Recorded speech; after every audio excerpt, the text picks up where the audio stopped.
Clutched with fear and feeling vulnerable and alone, crazy thoughts raced through my head.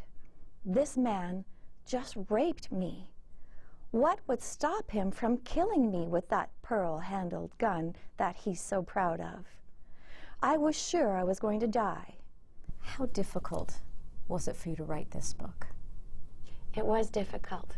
A lot of tears, a lot of migraines, sleepless nights. Inspiration and ideas would come clearly at 3 o'clock in the morning or when I wasn't in front of the computer, out for a walk with the dog. And so a recorder became my best friend. And sleep was something I accepted wasn't important at this time. I was really spurred on, probably like most of the readers, to get to the end of it. So I did. And why? Why did you decide that you wanted to write this book? I had gone to a women's empowerment symposium, a gift on my 55th birthday in Maui, and it wasn't something I even thought about. It was a vision and an auditory message that I received upon waking of the second day of the convention. And the vision was this cover. So a person up against a brick wall, feeling helpless and ashamed and frightened. And the graffiti on the wall, where I was really becoming empowered for the events of my life, and the words, "because I didn't tell." That's really why life unraveled as it did. All because I didn't tell what happened as soon as it did.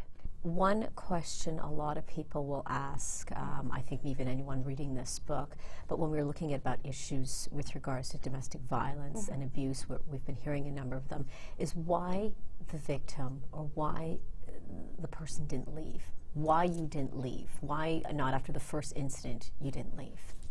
It's a mystery just as much as why did the first incident happen? I surrendered my power to the abuser by believing his words. But his violence that he poured over me had me believing those words. He could have killed me. He had a gun. When there's a gun present in domestic violence, there's the chance of death as a result of any violence is increased by 500%. This is a fact that I know from research, but what I was living was that intense fear. And not only for myself, for my unborn child, and then the children that I did have with this monster of a man, and that he threatened the lives of everyone I loved, especially my family. And I could not tell them of the events because that was the sure first step to death for all of us. And you mentioned your daughters because they were abused as well. Thankfully, you were able to find this out early and stop it. But how has the process been also for them to repair, knowing what has happened, knowing what you went through, and now being able to move forward and have children of their own? They are amazing. The journey has not been simple. I believe the confidence that I instilled in them at a young age, keeping their truth a secret for a long time, really didn't help them. But when is a good time to tell a young child what they had been through as an infant? I left purposely so that it would not be something any of us would remember. But the system made us send them back for a visit for proof. I live with that. Proof of sexual abuse. So I live with that. It wasn't even a decision I had to make. It was so that I could have sole custody of my children, which is what I really was fighting for. How are they now? They are stronger. They are wiser. Are we trouble-free? Absolutely not. There's so many influences from everyone around.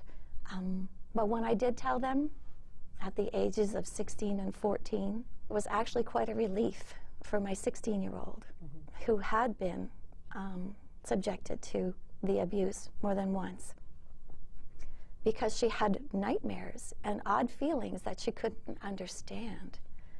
And so she was not shocked and surprised at all when I told the truth of the circumstances.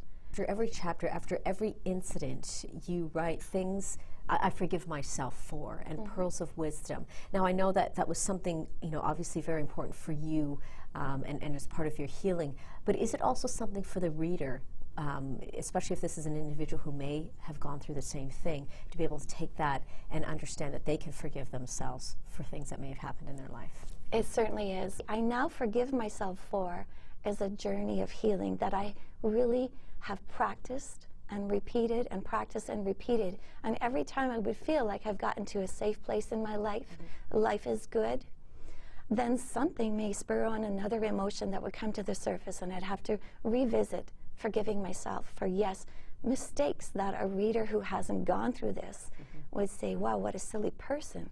But when you're afraid for your life, we make decisions for other reasons, for your own life, for the life of people you love. And so I've forgiven myself, and I continue to. Again, the smug smile came across his face as he began to inform me of how we were going to spend the rest of our days together.